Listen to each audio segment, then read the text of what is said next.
Olá, tudo bem? Começa agora o programa Lespe Conecta. O tema por aqui hoje, os cuidados com a laringe em tempos de pandemia de novo coronavírus.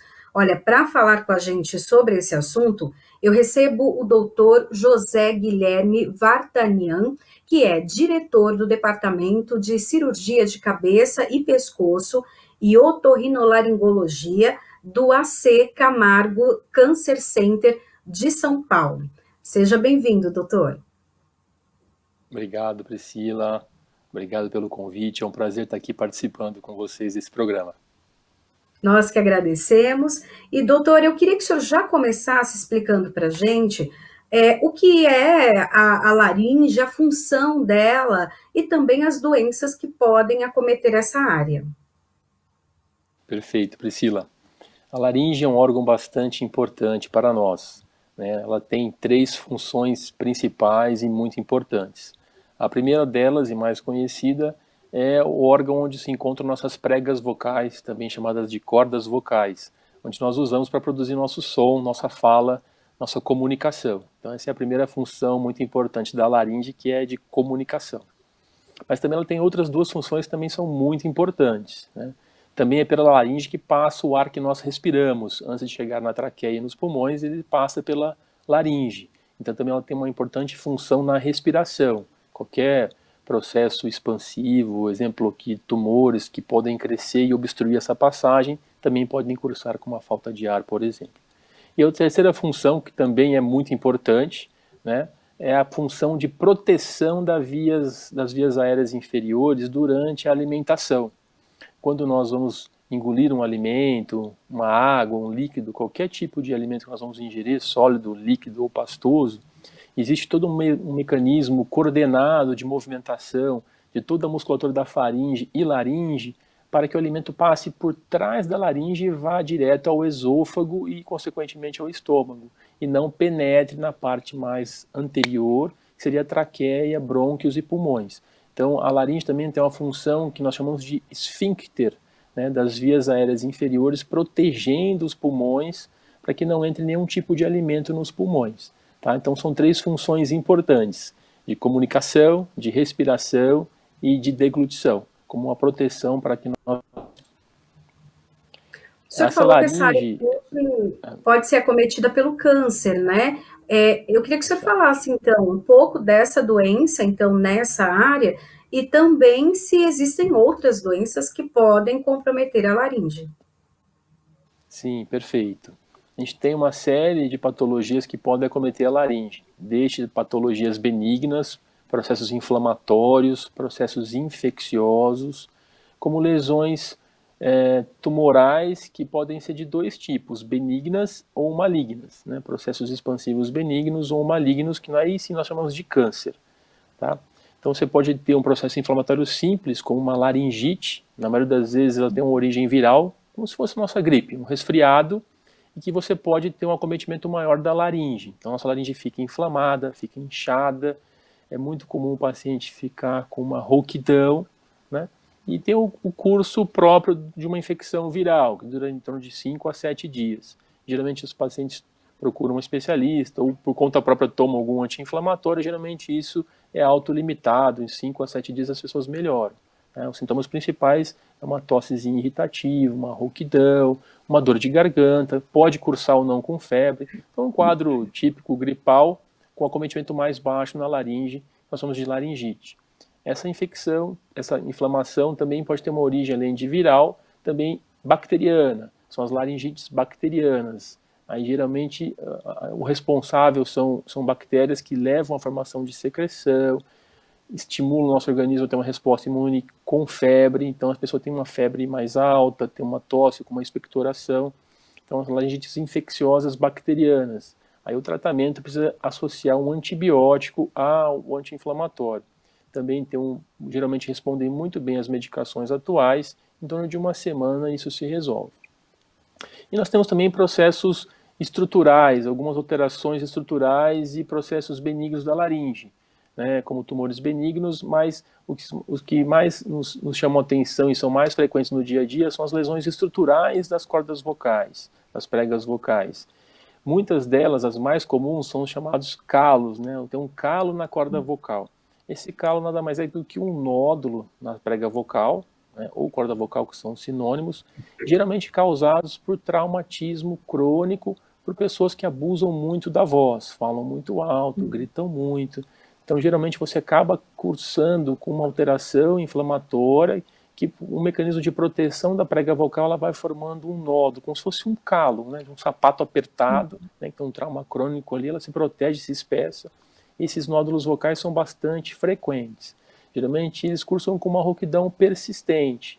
E você vai avaliar essas pessoas com essas queixas, geralmente são pessoas que impostam muito a voz, ou falam muito alto, ocupam cargos de chefia, você tem que ter uma impostação de voz maior, ou são professores, ou cantores, ou jornalistas que usam muito a voz de uma forma mais frequente que a população que não tem uma profissão diretamente relacionada à voz. Tá? Então isso é bem frequente.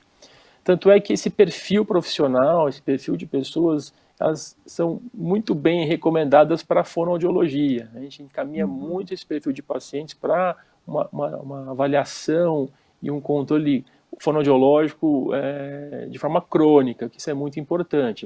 Você provavelmente deve ter uma avaliação fonoaudiológica e um acompanhamento fonoaudiológico aí pela profissão em si. Tá? Isso é muito importante. Temos outras alterações estruturais benignas, como cistos nas cordas vocais, outras alterações estruturais menores, menos frequentes, mas geralmente é um papel de mais uma mudança postural, uma mudança, uma reeducação vocal, vamos dizer assim, né? O fonoaudiólogo ele atua muito nessa área, né? Reeducando as pessoas, a melhor maneira de falar, de se comportar, os melhores cuidados com a laringe, que a gente pode abordar isso um pouco mais para frente. E a terceira classe de patologias, que são a minha principal área de atuação e a que nós mais nos preocupam, são os tumores malignos, os cânceres da laringe, tá? Aí você tem lesões que vão crescendo progressivamente na laringe, começam geralmente cursando com uma rouquidão, que ela também é persistente, assim como a rouquidão de uma laringite ou de um nódulo vocal, que nós acabamos de comentar, mas o que é diferente é que ela não melhora, ela não é autolimitada e ela vai piorando progressivamente. Né? Uma rouquidão de uma laringite, ela vai ter um curso autolimitado, 5 a 7 dias. Uma rouquidão de um nódulo vocal ele vai ser persistente, mas geralmente não é progressivo. A rouquidão de um câncer, ela é progressiva, ela vai piorando. Começou de um jeito, passa uma semana, passa 2, passam 3 semanas, não melhora e pior, vai aumentando a severidade dessa rouquidão. E geralmente ela também acaba interferindo nas outras funções da laringe, que é de deglutição e de respiração. O paciente pode começar a ter uma dificuldade para engolir, um desconforto e uma dor para engolir, começa a se engasgar e às vezes até cursar com falta de ar, que nós chamamos no meio médico de dispneia. Então são sintomas associados geralmente a lesões mais adiantadas, mais avançadas. Mas inicialmente o que mais chama atenção para a gente é a rouquidão persistente e progressiva. O senhor falou dessas lesões, né? O que podem causar essas lesões? O senhor já falou, por exemplo, a utilização excessiva da voz e de uma forma mais, seja, né, uma voz mais impostada, quer dizer, forçar, né? É o que a gente até costuma dizer de uma forma mais popular, forçar a voz.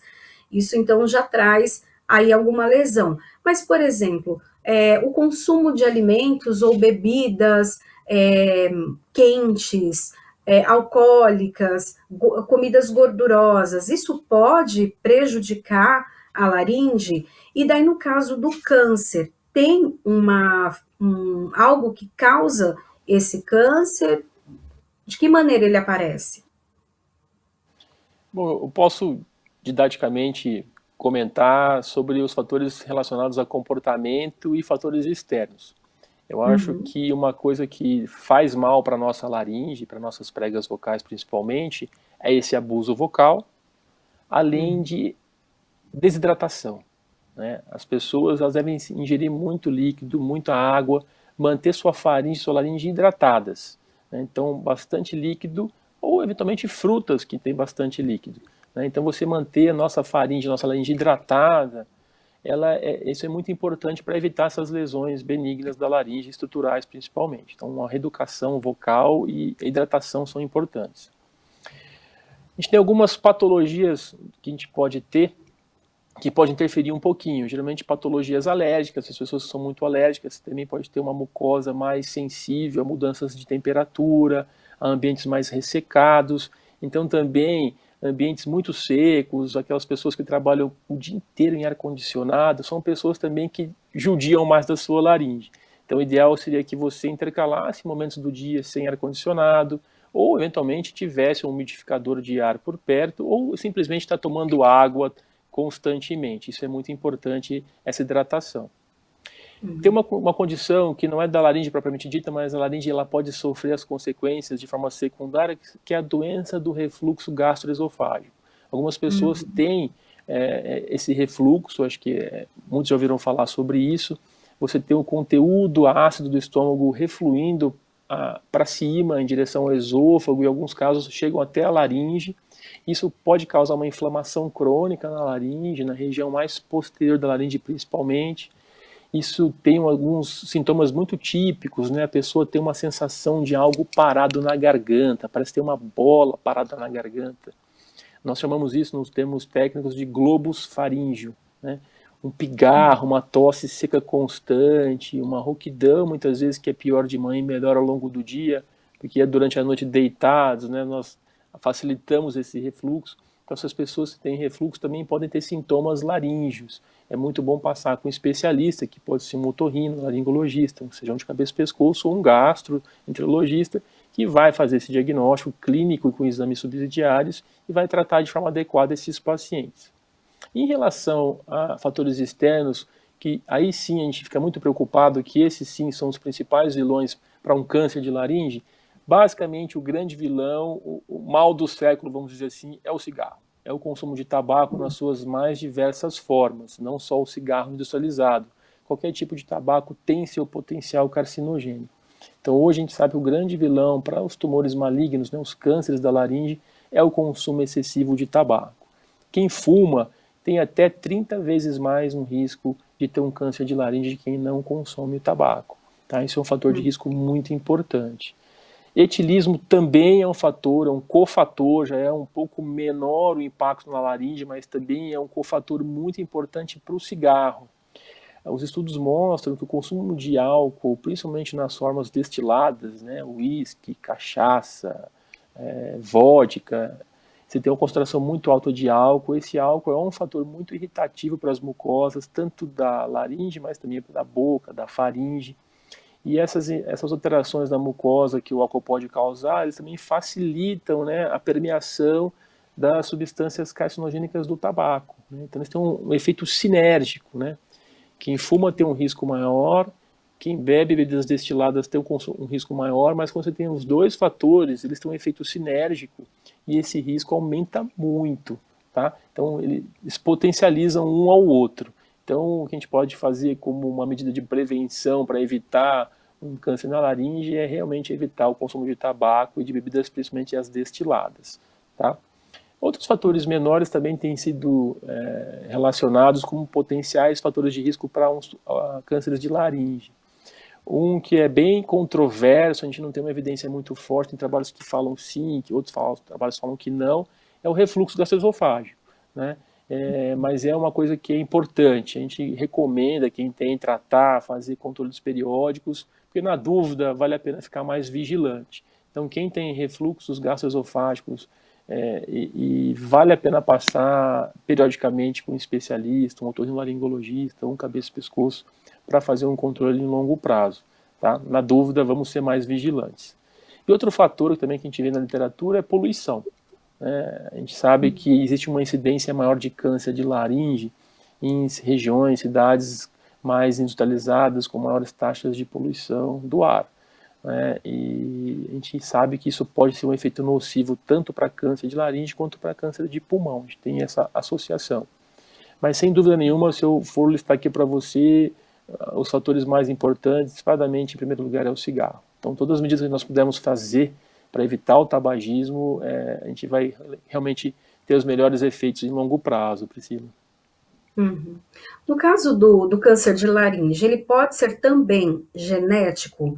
E o senhor falou da questão, então, do refluxo, né? O refluxo, ele tem também alguns fatores, às vezes, né? Tem aquela válvula, né? Eu queria até que o senhor explicasse, então, no nosso organismo, porque é como se ela não funcionasse direito e esse ácido voltasse. Mas tem também, por exemplo, intolerância a glúten, intolerância à lactose, que também podem causar esse refluxo.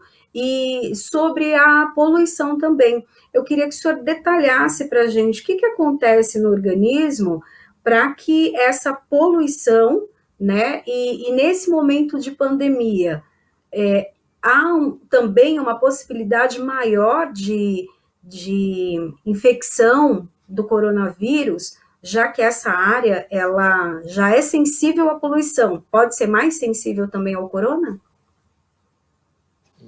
Boa pergunta. Em relação ao refluxo, algumas pessoas têm algumas alterações anatômicas que favorecem o conteúdo gástrico mais ácido a refluir para cima, em direção ao esôfago e à faringe. Geralmente são pessoas que têm hérnia de hiato, e uma coisa que altera essa conformação é a obesidade. Então, a pessoa que é bastante obesa, obesidade mórbida principalmente, mas qualquer obeso, os coxins gordurosos que se concentram nessa região, eles alteram esse mecanismo de esfíncter, do esfíncter esofágico inferior e favorece esse refluxo. Então, é muito frequente você ver refluxo em pacientes mais obesos do que pacientes mais magros. E algumas pessoas têm essas alterações anatômicas, como a hernia de hiato, principalmente, que é um favorecedor para esse refluxo.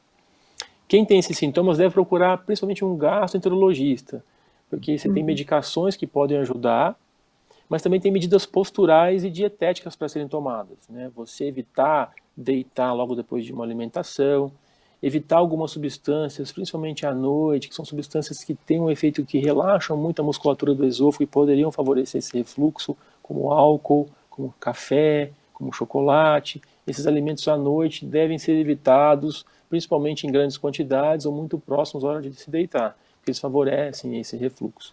Além de medidas posturais, de levantar a cabeceira da cama, evitar refeições copiosas, então é bom ter um controle em longo prazo. E alguns pacientes, que hoje é uma fração pequena desses pacientes que têm refluxo, às vezes já tem complicações do refluxo, esofagites intratáveis, estreitamentos do esôfago, alterações da mucosa, que podem até predispor a um câncer do esôfago na transição com o estômago. Então, esses pacientes devem ser acompanhados por um especialista, endoscopias periódicas, e nesses casos que tem essas complicações, aí sim está indicado um tratamento cirúrgico para esses pacientes, que é fazer uma válvula anti-refluxo, é uma área de atuação dos cirurgiões do aparelho digestivo. Tá? Em relação à poluição, há controvérsias, porque é muito difícil você fazer estudos epidemiológicos buscando fatores de risco quando você tem vários fatores associados ao mesmo tempo. Então é muito difícil você ter uma população de pacientes que não fumam, que não bebem, que vivem na cidade industrializada, que vão ter o câncer de laringe, que você consegue fazer esse link com a poluição. Então isso é mais difícil. O que a gente tem muito de trabalhos, algumas publicações, mostrando que você tem uma incidência maior de câncer de laringe, câncer de pulmão, em cidades muito mais poluídas, com uma poluição ambiental muito maior, taxas muito altas de poluição. Isso é fato, a gente tem alguns trabalhos que mostram isso. Tá? E tem trabalhos interessantes aqui, brasileiros, principalmente tem um grupo que estuda muito a poluição, o Dr. Paulo Saldiva, nas Hospitais Clínicas na Faculdade de Medicina da USP, ele publica muito nessa área, ele tem um grupo grande de pesquisadores lá que trabalham muito com poluição e seus efeitos na saúde humana. Tem até uma publicação recente, eu acabei não estudando essa publicação, mas eu li o seu resumo, que mostra que realmente na pandemia um dos efeitos benéficos foi isso, você diminui muito o número de poluentes, né, muito menos carros, uma quantidade menor de carros nas ruas, né, uma poluição menor nas ruas, o ar está menos poluído, isso pode ser medido e foi medido, e você tem uma incidência menor de doenças, principalmente respiratórias no primeiro momento, mas qual seria o efeito disso em longo prazo nas outras doenças, nas doenças neoplásicas, por exemplo? Isso é uma coisa que a gente nunca vai fechar esse cerco, mas a gente sabe que tem esse link. Então, a poluição, a gente tem substâncias, partículas suspensas na poluição, né? que tem potencial carcinogênico. Você inala esse ar poluído, algumas dessas partículas podem ficar em contato com a sua mucosa, ficam lá grudadinhas e podem causar umas alterações nessas células onde ela se depositou. Por isso é a importância de estar sempre bem hidratado. Então, a mucosa bem hidratada, você tomando bastante água, você tira esses poluentes também, você elimina isso. E em países de alta poluição é frequente você indicar o uso de máscaras, que a gente está tendo agora, né, durante a pandemia. Então a máscara ela tem esse efeito para evitar esse contato com os aerossóis, né, onde tem os vírus, as partículas virais suspensas, né, nas gotículas da tosse, do espirro, a máscara evita isso. Mas em algumas populações, você que tem uma poluição muito alta, na China principalmente, é muito frequente as pessoas usarem máscaras no dia a dia, em transporte público, até para evitar essa inalação crônica de poluentes, que tem sim um potencial carcinogênico, se essa inalação for crônica. Tá? A gente tem alguns trabalhos muito interessantes de pessoas que têm fogão a lenha dentro de casa, né? Em algumas regiões do sul do país mais frias, não é raro, né? É relativamente frequente pessoas com condições socioeconômicas mais baixas terem fogão a lenha dentro de casa, né? Não fica do lado de fora da casa porque é frio. Então a pessoa tem sempre inalando constantemente, né, a fumaça da combustão da lenha, do carvão, tem substâncias, partículas suspensas que são potencialmente carcinogênicas. Então essa inalação crônica faz com que aumente esse risco. Então a gente tem trabalhos feitos aqui no país mesmo, no sul do país, por causa da década de 90, que mostram que você aumenta de 2 a 3 vezes o risco de um câncer de boca, um câncer de laringe, para quem tem essa inalação crônica da combustão da lenha ou do carvão. Então você pode extrapolar um pouco isso à população ambiental. Então são inalações crônicas, né? Não é uma inalação aqui e acolá. Então você viver num ambiente muito poluído, você tem um risco aumentado para doenças respiratórias e também aparentemente neoplásicas, quando você olha esse trabalho de incidência de câncer de laringe e pulmão em pessoas que moram em populações com mais ou menos poluição. Tá? O câncer na laringe é genético, pode ser genético ou não, só tem essas outras causas que a gente já falou agora, né, as externas e internas, ou então ela pode ser genética, e no caso do corona, quem já tem, então, algum probleminha ali na laringe, está mais predisposto a se contaminar ou não? Em relação à parte genética, sim, existe uma predisposição genética assim, de algumas pessoas. Então a gente vê que a gente tem famílias que têm predisposição para esse tipo de neoplasia, então isso é uma incidência maior em algumas famílias. Tá? Mas aí também tem uma sobreposição. Tem uma genética favorável, mas também as pessoas da mesma família têm hábitos semelhantes, né, em relação à alimentação, a tabagismo. Então você tem uma sobreposição, mas sem dúvida nenhuma a gente tem aí em torno de 5% da população que o fator principal é genético, ou seja, a maioria é mais fator externo, ambiental, mas a gente tem uma fração pequena assim que tem um fator genético muito importante. Em relação ao coronavírus, a infecção basicamente é através do contato, né, da partícula viral suspensa em gotículas, que a gente chama de aerossol, quando você espirra, você tosse, você mesmo falando, a gente produz gotículas, né? E quem está infectado, o vírus está nessas gotículas. Então você ter o contato com essas gotículas nas nossas mucosas, você transmite muito facilmente esse vírus. Então mucosa da boca, do nariz, dos olhos, a conjuntiva, por isso a indicação, né, de você usar máscara que cobre a boca e o nariz. Para quem vai trabalhar na área da saúde, no meu caso, por exemplo, a gente usa óculos de proteção direto, que está em contato mais próximo com os pacientes. Tá? Então você protege isso. O que chama atenção para a gente nessa questão da pandemia e laringe é a população de pacientes que tiveram câncer de laringe e tiveram que fazer uma cirurgia que se chama laringectomia total, que é remover toda a laringe. Essa população de pacientes que tiveram câncer da laringe, eles tiveram uma doença numa fase provavelmente um pouco mais avançada e a cirurgia envolveu remover toda a laringe. Então essas pessoas passam a respirar por um orifício, nós chamamos de traqueostomia. Né? Você acaba tirando a laringe, a corda vocal do trajeto da faringe e você sutura e fica aqui um orifício aqui na base do pescoço, que é por onde esse paciente respira. Então ele começa a respirar pela traqueostomia. Isso que eu vou falar agora serve tanto para esses pacientes que fizeram a laringectomia total, quanto pacientes que fizeram outras cirurgias menores que total, ou outro procedimento que usam uma traqueostomia. que é uma cânulazinha também com a mesma função de respirar por aqui. Alguns pacientes tiveram tratamentos de tumores de boca, de faringe, e eles perderam aquela função da laringe, da respiração e da proteção do alimento. Eles se engasgam muito. Então esses pacientes acabam tendo que usar uma traqueostomia para se proteger, de não perder o ar numa alimentação, de ficar sem respirar. Então você protege a via aérea. Então tanto os pacientes que têm uma traqueostomia que a gente chama de definitiva, porque removeram com uma cirurgia mais radical, tanto para aqueles pacientes que têm uma traqueostomia, que chamaríamos de temporária, que ele tem a laringe lá, um pedaço da laringe ou toda a laringe, mas ele perdeu aquelas funções de proteger a via aérea, de respiração adequadas, que tem uma traqueostomia, esses pacientes estão num grupo de maior risco para a COVID. Por quê? Porque eles têm uma exposição muito maior da via aérea, eles têm um contato muito mais direto com a via aérea nesses pacientes. Eles respiram pela traqueostomia, então eles estão mais suscetíveis. Geralmente, tem outros fatores associados que vale a pena lembrar. Geralmente, essas patologias que têm necessidade de se fazer uma traqueostomia, tanto temporária quanto definitiva, geralmente são pacientes de uma certa idade, acima de 40, 50 anos. Geralmente são pacientes tabagistas, mais pesados. Geralmente são pacientes que já têm alguma doença crônica no pulmão, uma bronquite crônica, um enfisema, que são consequências do tabagismo. São pacientes que, pelo tabaco, também podem ter doença arterial periférica, algum grau de cardiopatia. Então, é um pacote ali. Então, é um paciente com uma patologia maligna que, pela idade, pelas doenças que acontecem concomitantemente, que a gente chama de comorbidades, né?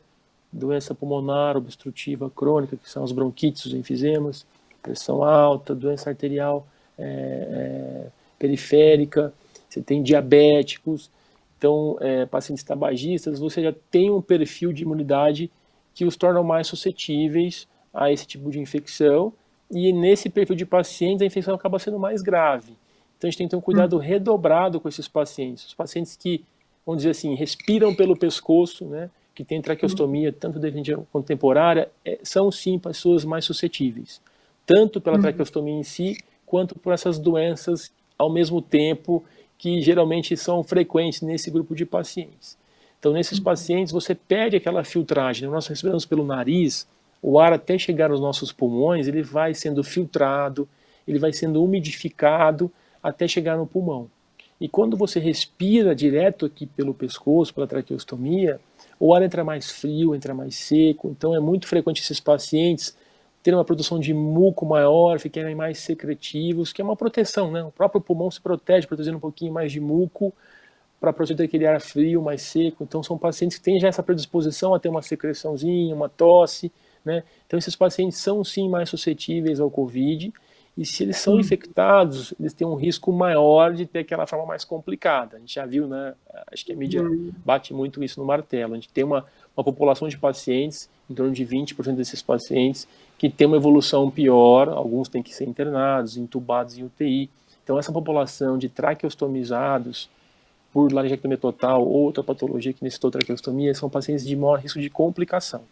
Então são pacientes que a gente tem que ficar muito vigilantes e tem que ter muito cuidado para evitar essa exposição ao COVID. Porque se eles pegarem a infecção, eles têm uma chance de ter essa evolução pior, com mais risco de evoluções, com mais complicações, até risco de morte. Tá? Doutor, e para a gente terminar, algumas pessoas que tiveram a COVID precisaram ser entubadas, né, passaram por esse processo da respiração mecânica. Isso pode afetar também a laringe, pode trazer alguma consequência, deixar alguma sequela nesse órgão e até trazer alguma outra doença? Sim, com certeza. Né? Tanto é que os pacientes que vão para a UTI e têm que ficar com um tubo, a ventilação mecânica por muito tempo, tem indicação de fazer uma traqueostomia, que ela vai proteger a laringe das complicações de um tubo em longo prazo. Então, por regra, todo paciente que precisa de uma ventilação mecânica que você prevê que vai demorar mais que 1, 2 semanas, já está indicado fazer uma traqueostomia, para fazer essa ventilação mecânica pela traqueostomia e não pelo tubo passando pela laringe, para evitar essa lesão da laringe. O tubo prolongado na laringe altera a corda vocal, lesa a corda vocal, lesa a região embaixo da corda vocal, chama subglote. Então eles têm um risco muito grande de fazer estreitamento, estenoses embaixo da corda vocal, que vai dificultar a respiração no futuro, a fala. Então esses pacientes, muitos que pegaram Covid e ficaram muito tempo entubados, foram traqueostomizados. Mas nessa população a ideia é que assim que eles se recuperem, você tire a traqueostomia, tá? Então existe sim, a intubação prolongada é um fator de risco para lesar a laringe. Uma coisa, se a gente tiver mais um tempinho depois, só para reforçar, que eu acho que é muito importante nesse momento, né? Os pacientes que tiveram a sua laringe removida por um câncer mais avançado, né, os laringectomizados totais, são a população de alto risco para a COVID. Então, algumas recomendações que eles devem seguir, né? Sim. A primeira delas é usar, na traqueostomia, se for possível, filtros, né, que protegem da entrada de partículas maiores, de poluentes e também de bactérias e vírus, né? Muitos pacientes não têm condições para adquirir esses equipamentos de proteção da traqueostomia. Existe hoje alguns processos em andamento para isso ser fornecido pelo SUS, né? A gente já tem algumas conquistas nessa área. A gente tem um trabalho feito muito importante pela ACBG, Associação de Câncer de Boca e Garganta, que é um órgão não governamental, liderado até por uma paciente laringectomizada, a Melissa, que tem um trabalho brilhante nessa área. Ela está lutando para conseguir incorporar o sistema público de saúde, o fornecimento desses equipamentos de proteção para esses pacientes, que a gente considera como médicos fundamentais para reduzir esse risco. Então, são filtros que você acopla na traqueostomia para fazer essa filtragem das partículas e também ele serve para aquecer e umidificar o ar, diminuindo as complicações pulmonares de quem tem a traqueostomia. Também é importante, além de usar o filtro, usar a proteção mecânica mesmo, de lenços, como se fosse uma máscara cirúrgica, uma máscara em cima da traqueostomia, que pode ser lenços, pode ser tipo, chamamos de babador, né? Eles prendem em volta da traqueostomia para ter uma proteção, um algodão, um pano, ou até um material de máscara cirúrgica é importante. Mas também uma coisa que é muito controversa, alguns acham que não, mas é muito importante usar a máscara também cobrindo a boca e o nariz. Apesar dele ser um respirador pela traqueostomia, o ar não está sendo respirado pelo nariz ou pela boca, por falar, por abrir a boca e ter o contato, você pode ter o contato do vírus, da partícula do vírus, também no nariz e na boca desses pacientes. Então é muito importante também usar máscara cobrindo o nariz e a boca, mesmo que esses pacientes respirem pela traqueostomia. Então proteger a traqueostomia e também usar a máscara protetora de nariz e boca. Isso é muito importante reforçar nessa população de pacientes. Tá? Além dos cuidados que todos nós sabemos, né? Lavar muito bem as mãos, higienizar as mãos com água e sabão, a lavagem de mãos ser bem cuidadosa, pelo menos uns 20 segundos. Na falta dessa opção, álcool gel também, espalhar nas mãos também, em torno de uns 20 segundos, para evitar, porque é muito comum, a gente não tem essa percepção, muito frequentemente a gente leva a mão à boca, o nariz, coça a boca, são manobras bem imperceptíveis, assim, você está fazendo isso de forma inconsciente, e tem trabalhos que mostram que a gente faz isso mais de 1000 vezes por dia. Então a gente tem que tomar muito esse cuidado de lavar a mão, passar álcool gel, né? Principalmente nessa população mais desprotegida, que são os pacientes traqueostomizados. Isso é muito importante, tá? E para fechar, gostaria de agradecer você a participação aqui. Muito obrigado, me sinto honrado estar aqui no seu programa. Pode contar comigo, todo o meu grupo do AC Camargo Cancer Center da cabeça e pescoço e das outras áreas. Sempre que tiver uma necessidade de discutir esses assuntos, estamos à disposição, tá bom? Tá ok, eu que agradeço, né? Até eu ia interrompê-lo para isso mesmo, para agradecer ao Senhor por tantas informações e também, né, deixar toda a população atenta para esses cuidados, né? Seja para quem já tem algum problema, passa já por essa situação do câncer ou não, como prevenir. Muito obrigada e o programa Alesp Conecta fica por aqui. A gente se encontra na programação da Rede Alesp. Tchau, tchau.